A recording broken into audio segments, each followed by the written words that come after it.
performance of this NDP Liberal Prime Minister that is just not worth the cost. Former bank governor and proud Liberal David Dodge says the new federal budget certainly is not helpful to dealing with the inflationary fire, making it harder for Canadians' families to afford anything. Young people saddled with this Prime Minister's addiction to spending. The call is coming from inside of the Liberal House. Will the Prime Minister listen to experts, to business leader, to his own party, and millions of Canadians struggling to get by and just stop the spending? Stop it. The Honourable Parliamentary Secretary. The lowest debt and deficit in the G7, Madam Speaker, a AAA credit rating, and a budget that presents a message of fairness for this country, fairness for current and future generations, a vision that they would cut. They already, before even reading the budget, said that they would not support it.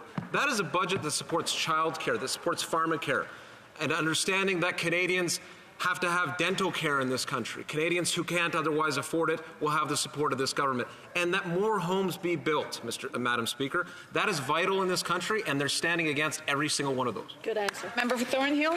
Madam Speaker, the problem is that nobody believes them anymore, and this budget is the opposite of fairness. It is unfair to saddle our kids with billions of dollars of debt that they'll be paying for years. It is unfair to force the inflationary spending onto grocery bills of every single family. It is unfair to keep interest rates high while millions struggle to pay their mortgages. The number of Canadians who can't afford to pay their bills has more than doubled over the last month. So will the Liberals finally fix the budget so Canadians can keep their homes, put gas in their cars, and put food on their table?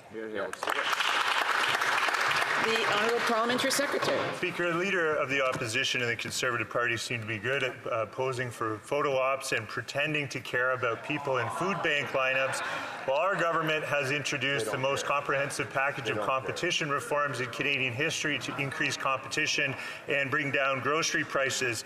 But how cruel and heartless do you have to be as a party to vote against feeding kids in school? Shame. And that party over there has voted once already against the National School Food Program, and we've introduced it in Budget 2024, and we're going to see them vote. Member for Thornhill. Mirror, mirror on the wall. That's all I hear from that member. The Speaker, Madam Speaker, the spending spree just isn't limited to the costly government photo ops that he's talking about. He's been here for 9 years. The Liberal insiders and elites are the ones getting in on the action too. We learned this week that the RCMP raided the home of a guy who grifted $20 million of taxpayers for the Arrive scam app.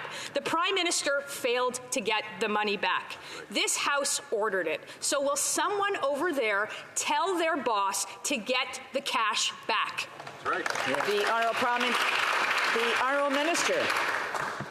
Madam Speaker, as I said yesterday in the House, our government takes the use of taxpayers' money extremely seriously.